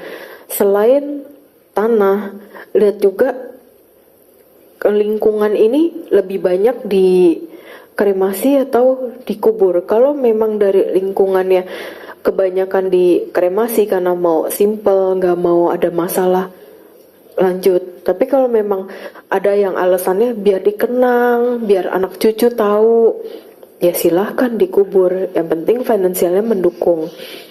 Dan lebih banyak maintenance-nya. Iya, lebih banyak maintenance. Terus juga biasanya ada lagi yang nyambung, kalau dikubur hong shui-nya harus tepat. Kalau tidak tepat, katanya bisa bermasalah buat keturunannya. Itu memang ada, tapi tidak terlalu besar. Balik lagi ke karma kitanya masing-masing. Kalau feng shui-nya sudah dibikin sebagus mungkin, tapi karma kitanya tidak mendukung yang baik, tetap aja masalah muncul. Gitu. Terus yang dikremasi, yang katanya kalau dikremasi tidak boleh dikremasi semua, itu balik lagi ke kepercayaan masing-masing. Kalau dari kepercayaannya seperti itu dan mau diikutin, silahkan. Tapi kalau tidak mau diikutin juga ya tidak masalah. Karena kadang hal itu juga bisa menjadi sugesti dari kitanya yang masih melekat, masih belum rela, semua abunya tuh dilarung ke laut. Akhirnya sebagian disimpan. Nah, ketika sebagian disimpan, ini harus komitmen semua keluarga. Mau sembayangin nggak? Kalau memang mau sembayangi, ya silahkan. Tapi kalau memang tidak ada kesempatan, semuanya sibuk, tidak bisa disembayangin, ada baiknya biar tidak menjadi beban, ya larung gitu. Tapi kalau alasannya biar anak, cucu, cicit semua nanti tahu ada leluhur, ya silahkan aja, nggak ada yang ngelarang kok. Semua punya hak masing-masing. Tapi kalau sampai bikin katanya keturunan anak cowoknya jadi, mohon maaf, sial semua, itu enggak. Itu kadang dari ngelihat pada saat hidupnya seperti apa. Apakah pada saat hidupnya mereka waktu kecil pada dimanja, terus ketika orang tua tidak ada, mereka semua langsung pada goncang, berebut harta lah, terus jadi masalah, tidak bisa berdiri sendiri karena butuh pegangan dan dukungan, sokongan orang tua. Akhirnya kacau kan semua. Jadi balik lagi ke pribadinya, cari tahu dulu kenapa bisa kacau. Jadi jangan menyalahkan gara-gara abunya lah, gara-gara kuburannya. Lihat semasa hidupnya. Kalau memang anak itunya dimanja dari kecil, pasti sudah dewasa dia tidak akan bisa hidup sendiri. Dia hanya akan bergantung dengan warisan orang tua, harta orang tua. Ketika harta dan warisan itu hilang, hidupnya kacau, goncang, seakan-akan tidak ada lagi pegangan, tidak ada lagi kekuatan dia. Karena semasa hidupnya sudah ditopang oleh orang tuanya dari kecil hingga orang tua meninggal. Oke, balik lagi ke perbuatan kita lagi. Iya. Semasa hidup. Oke, Ci. Ada satu pertanyaan yang unik banget nih, Ci. Gara-gara baru-baru ini ada movie Thailand. Ceritanya tentang manusia yang jatuh cinta sama hantu. Apakah benar ada? Dan lagi baru-baru ini beneran terjadi. Jadi couple ini sebenarnya udah pacaran lama atau mungkin udah mau married, cuman meninggal. Jadi keluarganya itu melakukan pernikahan hantu, something like that gitu. Itu kalau di sisi Buddhis gimana, Ci? Ini aku pernah alamin juga. Jadi ini ada jadi ada temen wihara di mana kau ini kebalik, hantu yang suka sama temen ini. Jadi sampai dia tuh setiap kali punya pacar nggak bisa, baru kenalan aja langsung kayak hilang kabar semua. Pokoknya semuanya ditempelin terus, hidupnya jadi kayak nggak bisa dia punya pasangan. Ada yang seperti itu karena dicintai oleh makhluk halus. Ada yang seperti itu tuh nyata. Itu temen sendiri, dan saya sampai sekarang dia sendiri. Karena hantunya masih nempel. Masih demen gitu. Jadi ada makhluknya dibilangin. Dia merasa dia tuh udah cinta mati. Jadi kayak nggak bisa diapa-apain, sampai pohon yang dijadiin tempat tinggal si hantunya itu dipantek, karena biar katanya kan biar hantunya dia udah diem aja di pohon, nggak ngeganggu gitu, nggak ya tetap aja tuh ngikutin aja, jadi nggak efek gitu kan. Kalau kayak gitu berarti mungkin karena dari masa lampau mereka ada pasangan. hubungan pasangan yang kuat. Jadi kayak ceweknya ini mungkin mereka pernah berjanji, jadi cewek ini ngikut terus dan nggak rela si cowok ini memiliki pasangan lain. Yang dilihat orang itu apa, Ci? Misalnya ketemu sama cowok ini, terus apa yang bikin mereka kayak ih mundur? Kalau untuk lawan jenis kayak nggak tertarik aja, gitu. Tapi buat orang yang mengerti kayak langsung selalu ngelihat cowok ini ada didampingin sama satu perempuan. Jadi seakan-akan itu pasangannya gitu. Pernah nggak kayak misalnya akhirnya dibilangin jangan gini nanti gimana, nggak bisa juga ya? Udah nggak bisa, karena ceweknya tuh kayak dia punya sifatnya juga keras, si ghostnya ini yang merasa ya aku pasangan ya kayak gitu. Terus kalau dari yang si manusia suka sama hantu itu sih belum pernah ya, mungkin itu film aja guys, film. Tapi kalau dari yang aku pernah menikah secara tidak langsung melihat pernikahan hantu. Jadi kejadiannya ini udah lama banget tuh, kayaknya aku masih SMA atau kuliah. Jadi ada masih pacaran muda-mudi itu pergi ke suatu tempat, ke laut lah, meninggal. Terus udah gitu karena mereka ini sebagai pasangan masih pacaran, terus ada yang tetangganya lah atau keluarganya dimimpiin kalau mereka tuh mau married gitu. Terus akhirnya keluarganya menikahkan halusnya, jadi ada kursi pengantin, digantungin baju pengantin di kursinya itu sama jas, pokoknya disusun rapi kayak layaknya orang kursi itu pakai pakaian pengantin. Terus udah gitu pada kayak itu Anjali aja kayak dateng menghormati, kayak ada upacara kayak pemberkatannya apa, dan pasangan itu arwah, maksudnya dan si menamang datang makhluk itu datang. Dan pakaiannya bener-bener kayak baju pengantin yang udah disediakan sesuai yang disiapin di bangku itu. Pucet banget pada saat itu ngeliatnya, diem aja. Tapi mereka ada kayak happy lah gitu. Tapi mukanya pucet banget, berdua gandengan gitu. Kalau secara halusnya, tapi pas kita ngeliat secara nyata, mungkin itu kayak apa-apaan sih gitu. Kok itu diperlakukan seperti itu. Tapi ya memang beneran ada si makhluknya hadir dan happy dinikahkan kayak gitu. Emang mereka ingin dinikahkan kan? Nah, atau itu kan menurut yang dimimpiin gitu. Saya cuma datang untuk ngelihat pernikahan ini, mereka datang apa enggak kayak gitu.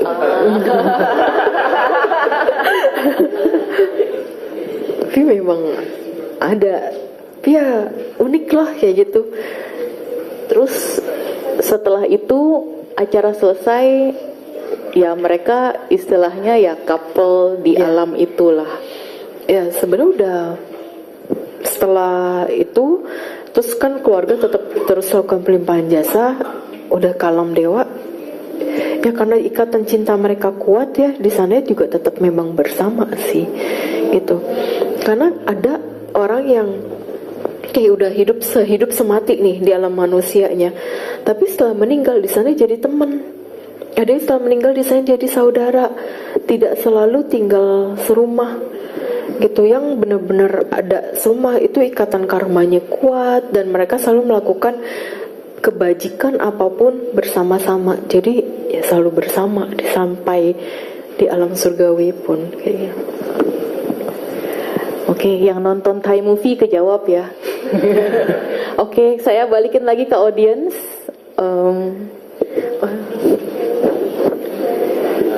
Cimeta, saya mau tanya ya, apakah pelimpahan jasa itu kekuatannya itu berbeda-beda? Misalnya ada orang yang rajin meditasi, jadi selalu melimpahkan jasa melalui meditasi. Ada yang suka berdana makanan terus. Jadi untuk orang yang sudah meninggal, jika keluarganya melakukan pelimpahan jasa melalui meditasi, melalui makanan, apakah ada perbedaan bagi dia yang menerima? Nomor 2, di dalam sutta, Sang Buddha kan pernah mengatakan bahwa kita adalah pemilik karma kita sendiri. Iya, betul. Nah, jadi bagaimana pengaruh pelimpahan jasa dengan kenyataan yang mengatakan bahwa kita adalah pemilik karma kita sendiri, kita adalah pewaris karma kita sendiri. Terima kasih. Iya, jadi mau kita melimpahkan jasa dengan kita meditasi atau pemberian dana makanan atau jenis pelimpahan jasa lainnya, tetap itu sesuai dengan karmanya mereka kok. Jadi kalau leluhur kitanya membutuhkannya makanan, ketika kita banyak sering berdana makanan, itu muncul makanan secara gaib. Tapi kalau leluhur kitanya tidak membutuhkan makanan, kita mau berdana makanan sebanyak apapun, yang dia terima hanya jasa kebajikan. Nah, jasa kebajikannya itu buat mereka seperti apa? Mereka turut merasakan kebahagiaan dari kebaikan yang kita terima, yang kita lakukan. Itu ketika dia bahagia, mengkondisikan dia bisa mengingat. Dia bisa mengingat kebaikan-kebaikan apa yang pernah dia lakukan semasa hidup. Kalau memang kebaikannya banyak, dia cepat setelah itu lahir di alam surgawi. Tapi kalau dia melakukan kebajikannya sedikit semasa hidup, maka itu kadang kita perlu berulang kali melakukan pelimpahan jasa agar mengkondisikan jasa kebajikannya itu, mengkondisikan lagi karma baik si almarhum berbuah. Gitu sih. Oh, yang belakang.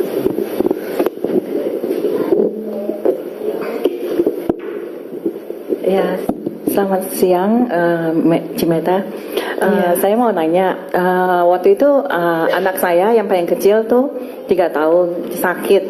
Terus pagi-pagi kan mau kasih makan obat karena udah panas banget tuh. Terus kasih makan roti dulu di depan jam 4-an gitu. Terus pernah ya dia tunjuk-tunjuk, suruh saya lihat di belakang, tapi saya nggak mau lihat, saya pula-pula nggak tahu lah. Terus dia sendiri gitu-gitu hampir senyum-senyum.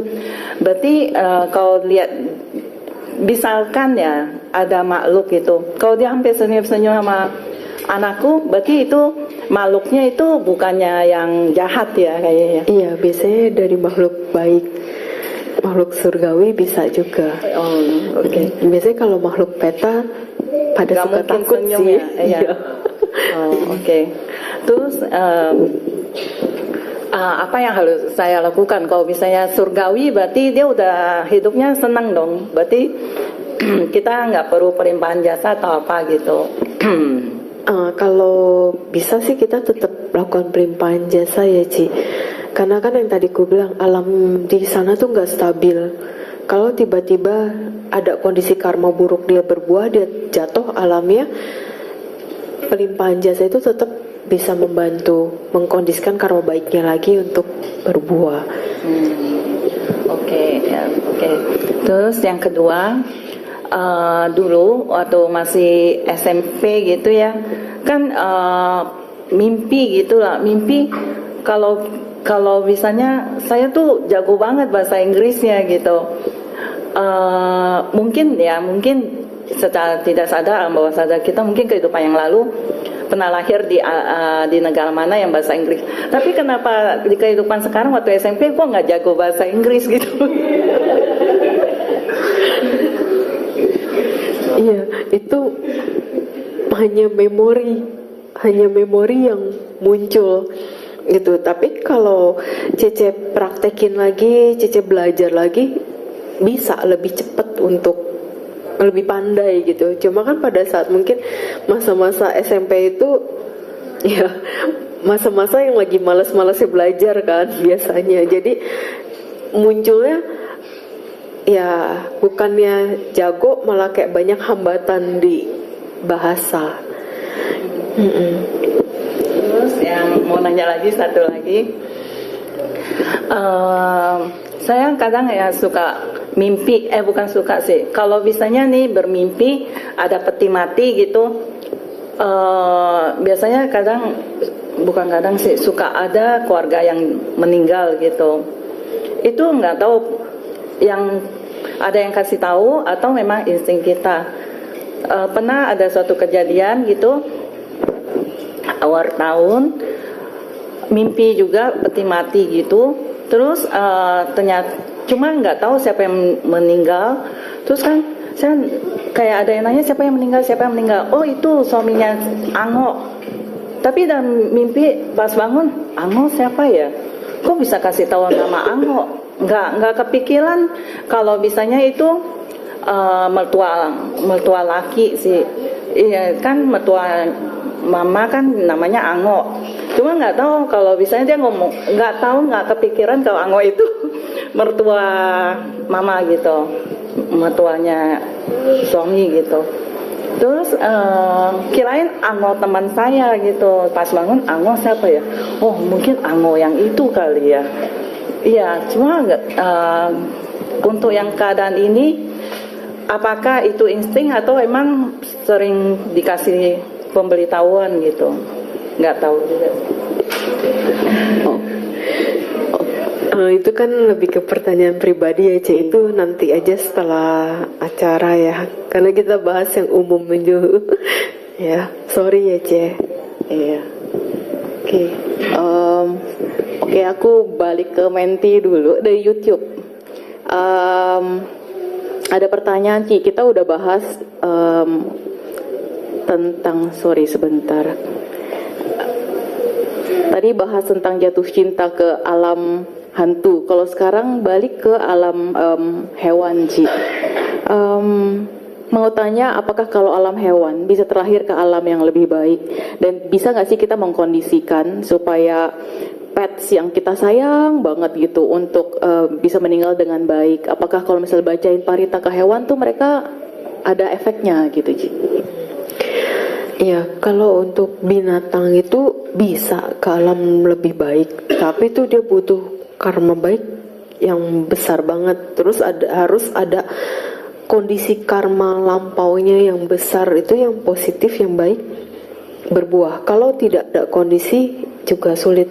Ya ada muter terus binatang itu di alam apakah binatang. Itu berarti kalau udah lahir binatang biasanya binatang lagi kebanyakan itu binatang peta, binatang jarang jadi dari binatang ke alam dewa atau kalau manusia itu jarang. Oke. Terus kalau gitu misalnya dari binatang ke binatang lagi, ada gak sih karma yang bedain? Misalnya, oh kalau melakukan ini lahirnya jadi anjing, ini lahirnya misalnya jadi yang lucu, panda gitu. Kalau dari yang aku pernah lihat, kebanyakan tuh jadi binatangnya kalau nggak anjing, kucing gitu. Karena kebanyakan manusia itu tidak bisa mengontrol di hawa nafsu sih. Nah, makin kita tidak bisa mengontrol hawa nafsu, ya selamat datang di dunia binatang. Ya gitu. Jadi itu yang ngeri.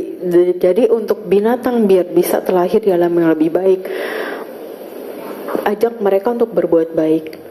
Jadi kadang ada yang pernah kita ngelihat ada kucing atau anjing gitu yang pai-pai di depan rupang Kuan Im atau di rupang Buddha.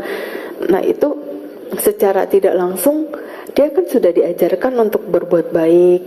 Terus nanti dia secara tidak langsung mengkondisikan karma baiknya dia sendiri. Ketika hal itu terjadi dan berbuah, dia mati di alam binatang, dia bisa terlahir di alam yang lebih baik. Tapi itu langka sih, jarang.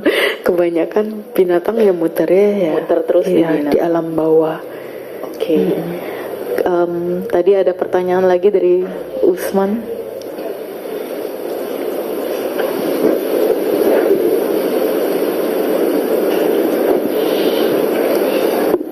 Oke, saya mau tanya lagi. Mungkin semua juga penasaran, pengen tahu juga ya.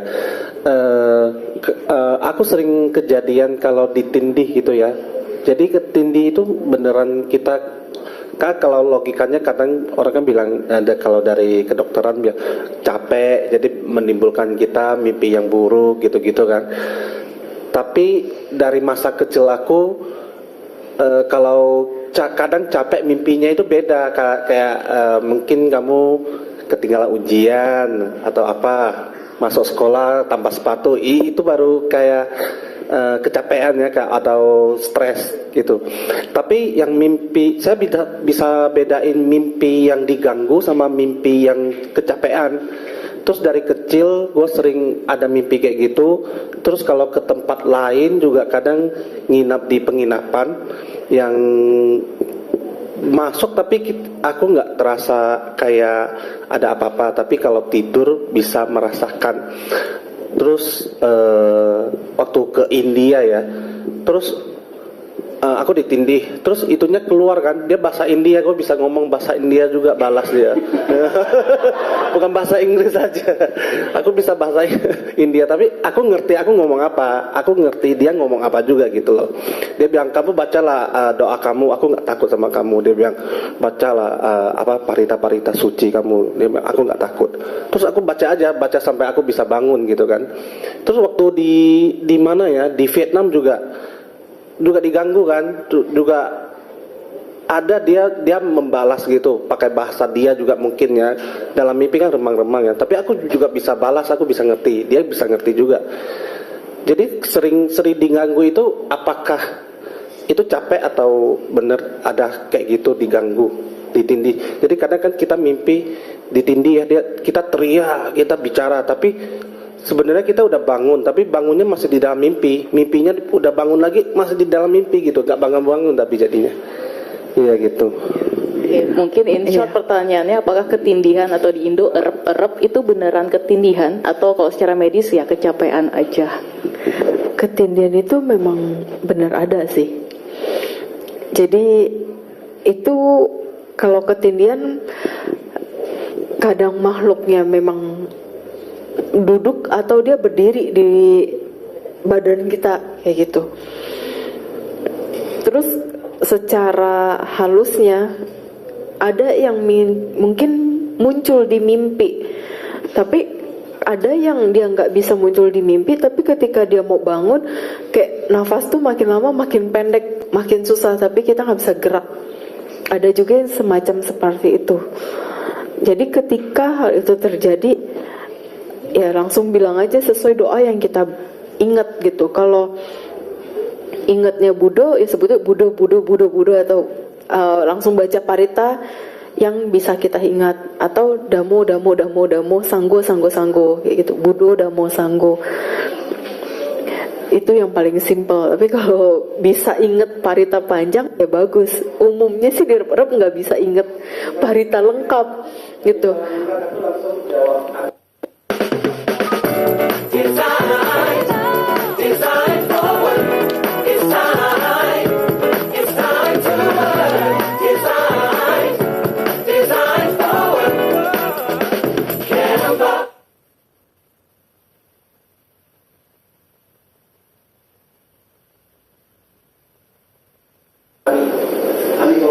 Iya, pokoknya yang simple deh, mau apapun pokoknya itu udah pasti. Udah pasti, dan akhirnya meleset atau kepleset. Tapi ada pengaruh gak sih Ci, kenapa misalnya kayak Usman sering gitu, kenapa ada orang-orang yang sering ketindihan tapi sebagian orang ya nggak pernah merasakan? Makhluk itu tahu, ada yang sensitifnya di perasa, ada yang sensitifnya di penglihatan, ada yang sensitifnya lewat mimpi, ada yang sensitifnya di penciuman, ada yang sensitifnya di pendengaran. Mereka semua tahu. Jadi mereka lihat orang, mereka tahu, oh langsung si tahu ini. Okay. Oh si A ini bisa ini. Kadang ada yang fisiknya tuh gampang ditempelin, makhluk itu tahu, nempel, ikut kemanapun. Ntar udah bikin orang itu panik nih, si A, si B atau siapa gitu ngeliat, kamu diikutin ya, kan orang langsung, aduh siapa yang ngikutin, tuh langsung takut, langsung panik. Makhluk itu kadang senang-senang, ketawa-ketawa, ngerasa tuh orang udah panik, ditinggalin. Oh Oh, gitu. iseng. Ada yang kayak gitu, makhluk peta. Oh, oke. Iseng.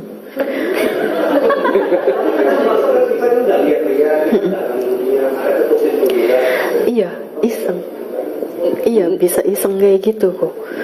Dan gak ada maksud kayak mau jahat atau minta tolong apa, cuman bener-bener iseng aja, Ci. Iseng, karena pernah itu kejadian aku sebelum Damatok di Pontianak, ada tidur di satu hotel, itu diketik-ketik perutnya, bener-bener diketik-ketik. Pas bangun, dia lagi berdiri di atas perut. Terus gue bilang, udah jangan ganggu, saya mau istirahat. Dia ketawa cekikikan, terus habis itu dia pergi. Terus saya sampai sempat bilang, kamu sekali lagi muncul, saya tarik ya rambut kamu. Udah dia nggak pernah muncul lagi. Mungkin next time bisa dicoba. Tindih saya sekali lagi. Oke, terus ada pertanyaan, Ci. Kan kalau di Buddhis kita percaya kita meninggal, kita bawa karma kita sendiri. Apakah body shape, misalnya dulunya kurus, lahirnya nanti juga kurus lagi. Kalau sekarang gemuk, lahirnya gemuk lagi. Itu ke bawah nggak? Enggak. Oke. Itu lebih ke faktor gen.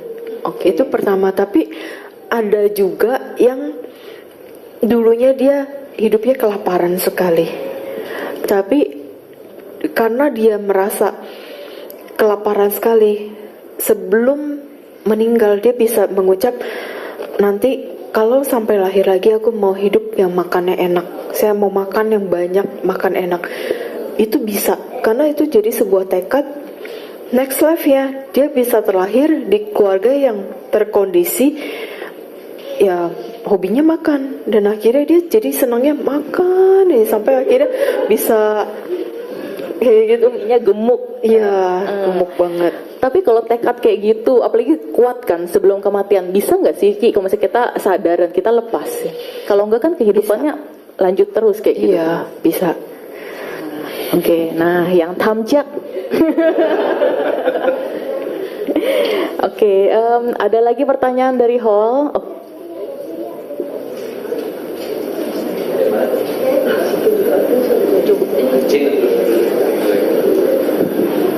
Oke, Namo Buddhaya Metta.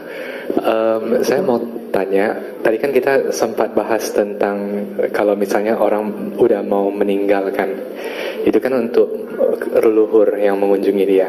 Nah, kalau untuk yang masih hidup, kayak misalnya ada kerabat atau ada orang yang kita kenal yang udah mendekati ajal gitu kan misalnya, apa hal terbaik yang bisa kita lakukan untuk mengkondisikan mereka supaya tahap selanjutnya itu bisa lebih baik? Dari pengalaman Metta sendiri, kan ada orang yang mungkin bimbang ya, kira-kira kalau kita misalnya ada masalah yang belum selesai nih, ada salah paham sama orang itu atau anggota keluarga yang kurang berkenan gitu, apakah perlu turut hadir untuk mengantar orang yang bersangkutan untuk di-clear dulu semuanya? Apakah sebuah hal yang baik atau justru akan, ya misalnya kalau emosinya kan tidak tahu bisa A atau bisa B kan ya, jadi bagusnya dikondisikan seperti apa gitu ya. Oke, kalau yang seperti itu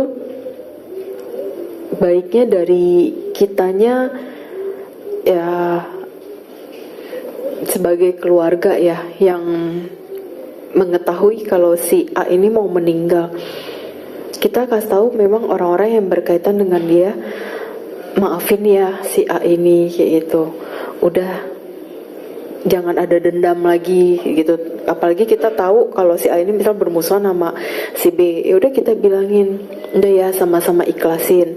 Terus si yang sakitnya juga atau yang mohon maaf kita rasa dia kayak udah makin deket, kita nggak perlu bilang oh saya tahu kamu udah mau pergi, kita nggak perlu bilang kayak gitu. Jadi kita cukup bilangnya udahlah, lepasin aja semua dendam sama masalah-masalah yang pernah bersangkutan dengan orang-orang, lepasin, nggak boleh dendam lagi. Udah biar semua menjalani karmanya masing-masing, biar kita hidup enak, semuanya juga akan baik-baik aja. Kalau kita bisa sampaikan seperti itu, maka si orang yang sakitnya atau yang mau meninggal itu akan lebih tenang.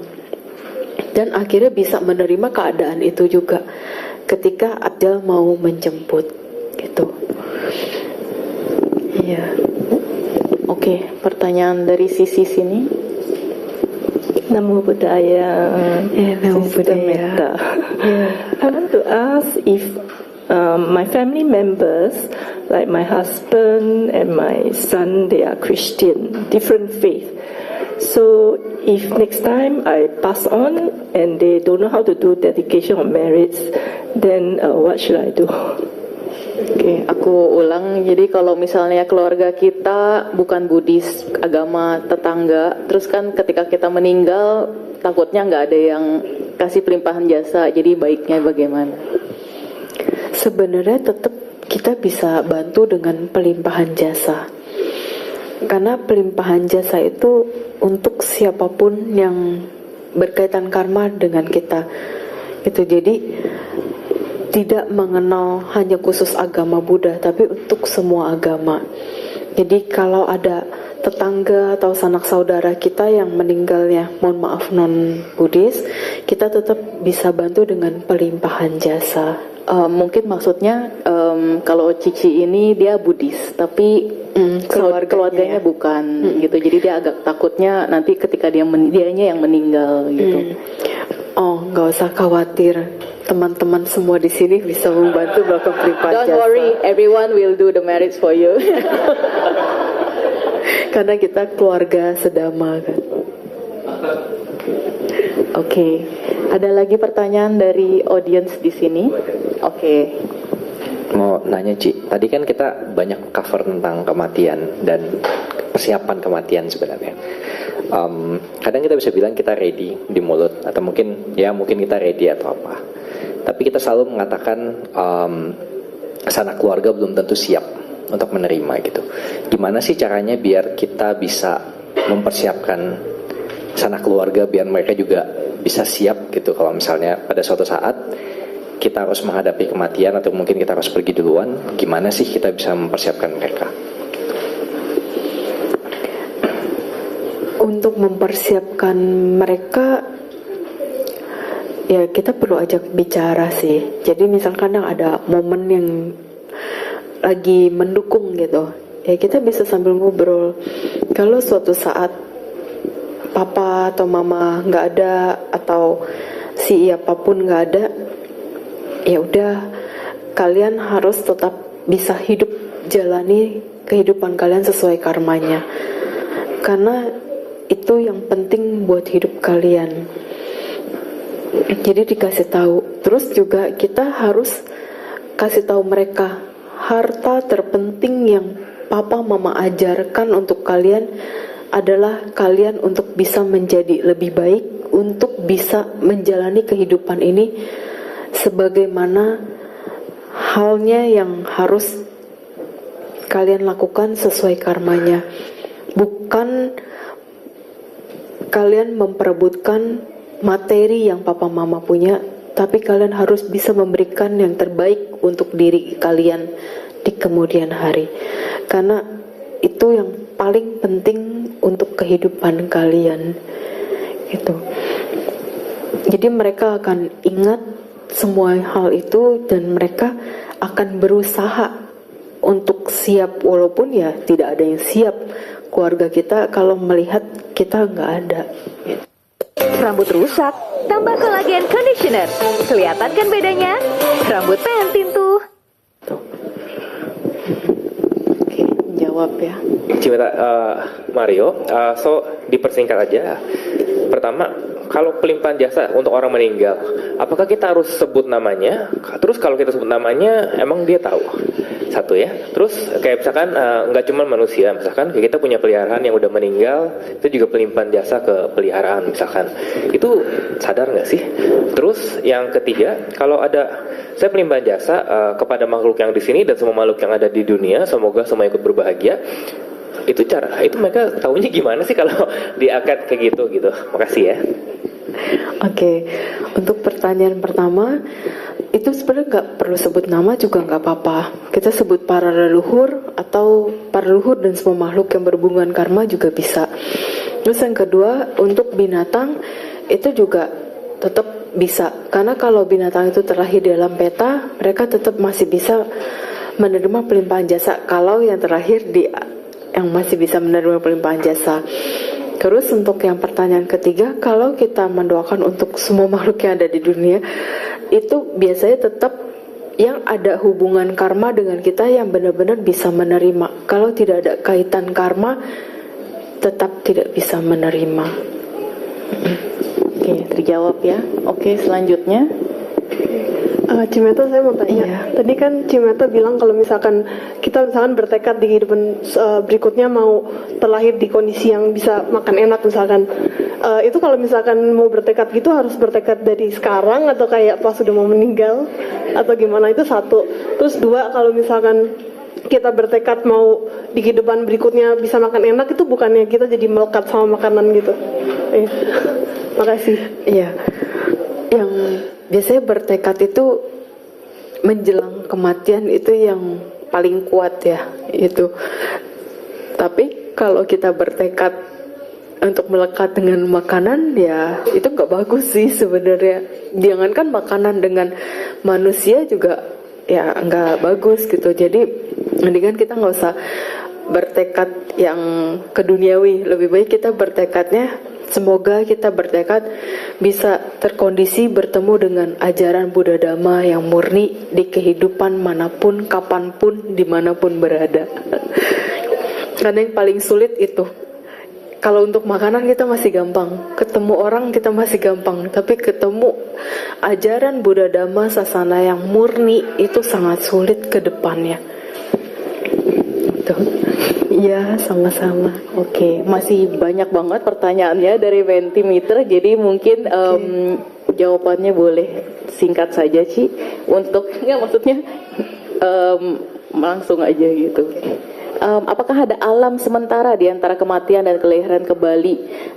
Kalau nggak salah di salah satu alirannya ada namanya Bardo atau antara bawah. Mohon maaf, kalau dari apa yang saya lihat itu spontan, langsung ke alam peta, alam dewa, saya sesuai karmanya. Itu. Oke. Bagaimana cara melepas janji, terutama pada orang yang telah pindah alam? Kita tetap bisa melakukan lepas janji itu ya di depan altar, di depan Buddha Rupa atau di depan altar dewa-dewi yang lain. Kita bertekad untuk melepaskan janji apapun terhadap siapapun untuk kehidupan berikutnya. Jadi saya mau kehidupan saya menjadi lebih baik. Udah gitu aja.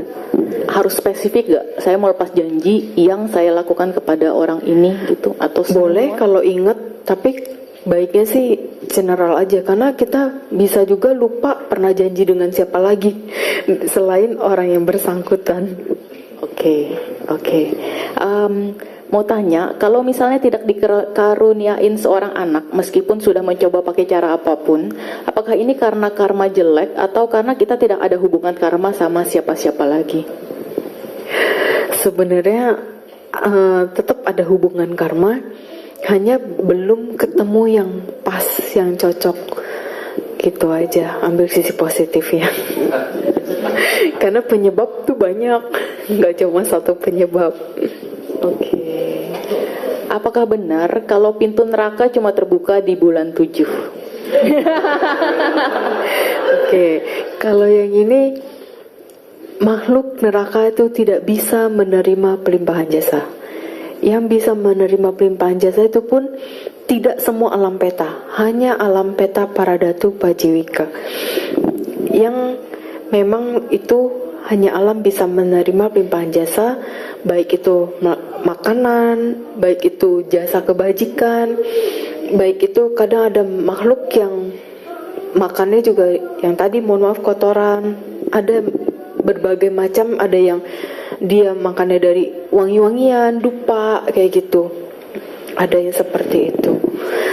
Jadi yang pasti alam neraka bulan 7 itu Oke. Itu lebih tepatnya disebutnya sebagai sembahyang rebutan sih. Karena untuk makhluk peta yang memang ada kaitan karma dengan kita, ketika kita sajikan makanan di meja sembahyang, terus kita bilang, semoga semua makhluk yang berkaitan karma dengan saya menerima makanan persembahan yang saya berikan ini. Baru kita tancap mio. Itu mereka bisa langsung menyerbu makanan, tapi di kondisi mereka langsung kayak munculnya gaib. Gitu. Tapi kalau yang tidak berkaitan karma dengan kita, ya dia hanya diem ngeliatin. Meskipun ada makanan, iya, dia nggak bisa. Nggak, karena kayak gimana ya, nggak bisa loh kalau nggak ada kaitan karma. Terus juga ketika kita sudah sajikan makanan ini, kita cuma pai-pai, tancap, enggak ngucap apapun yang berkaitan karma dengan kita pun hanya diem ngeliatin aja itu makanan, nggak bisa berbuat apa-apa karena kita tidak mempersembahkan kepada mereka. Jadi harus diucap kepada semua makhluk yang berhubungan karma, dipersilahkan untuk menikmati makanan persembahan ini. Baru tancap hiunya. Oke, jadi yang bulan 7 itu lebih ke offering ke sebenarnya ke sana, ke sana. gitu. Oke. Namo Buddhaya, Cimeta. Untuk yang koma sudah 14 hari, sebenarnya kemana kesadarannya? Tetap ada di sana, tetap ada di tubuh ini, gitu. Bahkan ada yang pernah aku temui itu sudah koma selama bertahun-tahun. Ada kesadarannya tetap di dalam tubuh ini, karena dia menjalani karma, jadi dia menderita selama bertahun-tahun itu. Dan itu biasanya kalau diajak ngomong juga biasanya dengar. Kalau nimitanya lagi muncul ya, gambaran kehidupan itu lagi muncul, diajak komunikasi batin dia tidak ngerespon. Oke. Tapi kalau dia lagi nimitanya tidak muncul, dia bisa merespon. Seperti pernah ada yang aku temuin juga, itu selain yang bertahun-tahun itu setelah dikomunikasiin udah oke, ya nggak lama meninggal. Terus yang 6 bulan pun ada ketemu, itu juga dikomunikasin meninggal. Ada yang kalau yang bertahun-tahun itu karena pertama dia ngejalanin karmanya, terus kedua ya ketika dikasih pengertian lewat batin, dikasih tahu mengenai kehidupan bla bla bla, dia bisa menerima, akhirnya dia ikhlas pergi jalannya dengan tenang. Kalau yang 6 bulan itu dia koma karena dia dipaksa untuk, mohon maaf, pindah agama. Jadi si almarhum itu tidak mau pindah agama. Jadi jangan pernah sekali-kali kita memaksakan seseorang untuk pindah agama di saat seseorang koma. Itu sangat bahaya dan itu tidak baik untuk kondisi si yang sakit. Biarkan dia ya menjalani keadaan sakitnya itu sesuai dengan keyakinannya. Karena itu dipaksa, jadi si orang itu bilang, ketika dikomunikasi batin dia cuma bilang, jangan paksa saya pindah agama. Terus saya langsung sampaikan ke keluarganya, di sini memangnya ada yang memaksakan ya pindah agama? Ada. Dan untuk minta maaf, tidak paksakan lagi untuk pindah ke agama. Setelah minta maaf dan ngomong untuk tidak memaksakan itu pindah agama, akhirnya dia tidak lama jalan. Karena benar-benar ya dilakukan upacaranya secara Buddhis yang dia mau. Yang dia mau. Oke. Siap, Ci. Pertanyaan selanjutnya, bagaimana cara langkah pertama yang paling gampang buat berlatih melepas dari kemelekatan? Latihan dari sekarang.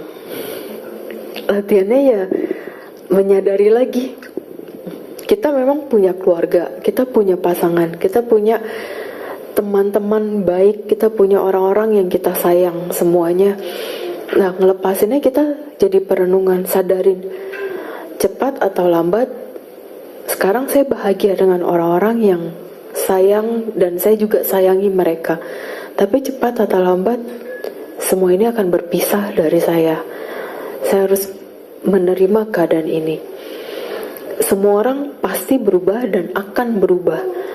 Sadari kalau yang saya alami ini adalah anicca. Gitu, ketika saya disakiti orang, ya udah, terima, walaupun tetap ada kesel, tapi sadarin, ya udah, ini proses hidup saya yang memang harus terima dan jalani gitu. Itu dilatih terus, tiap hari. Oke, pertanyaan terakhir, Ci. Bagaimana caranya menolong seseorang yang sekarang ini masih hidup, tapi dulunya pernah menelantarkan orang tuanya, sehingga orang tuanya meninggal dengan mengenaskan? Nah, kalau yang seperti itu, ya terimalah karmamu pada saat nanti. Jadi ketika kita menelantarkan orang tua sampai beliau tutup mata, jangan pernah menyalahkan siapapun. Ketika kita mengalami sakit dan meninggal, tidak ada satu orang pun yang menolong kita, karena kita sudah menelantarkan orang tua kita. Tapi ada gak sih yang bisa dilakukan untuk paling tidak meringankan? Berat ya, kalau ke orang tua itu berat banget. Jadi kalau untuk mengurangi karmanya itu, ya kita harus kalau bisa menyokong, walaupun kita meninggalkan orang tua seperti itu sampai meninggal mengenaskan, kita harus menyokong orang tua yang misalkan di panti jompo atau masih ada saudaranya orang tua kita yang masih bisa kita bantu, kita bantu. Itu salah satu caranya. Kalau kita malah merasa, udahlah saya cuma mau bantu orang tua saya, ya orang tuanya udah ditinggalin seperti itu, ya mau gimana lagi. Harus dia mengkondisikan, membantu sanak keluarganya juga yang memang harus dibantu, atau panti jompo, atau di lingkungan dianya yang ada orang-orang yang perlu dia bantu, ya dia harus bantu kayak gitu. Oke, siap. Oke, dengan ini saya tutup sesi Q&A. Terima kasih banyak, Cimeta. Sama-sama. Mari kita ucapkan sadu 3 kali. Sadu, sadu, sadu. Mungkin Cimeta ada sedikit kata penutup sebelum kita benar-benar tutup Indonesia Service-nya. Oke. Untuk teman-teman semua, kita nggak usah takut dengan namanya kematian. Kematian itu hanya sebuah proses perpindahan alam dari alam manusia ke alam yang lain. Setidaknya kalau kita mau terlahir dalam bahagia, kondisikan pikiran, ucapan, perbuatan, kita praktekin setiap saat. Jadi bukan cuma untuk saya, tapi kita semua, kita sama-sama berlatih menjadi lebih baik. Siapa tahu di kehidupan berikutnya kita semua berjodoh lagi dengan Buddha Dhamma, kita sama-sama belajar Dhamma, praktek Dhamma dengan baik.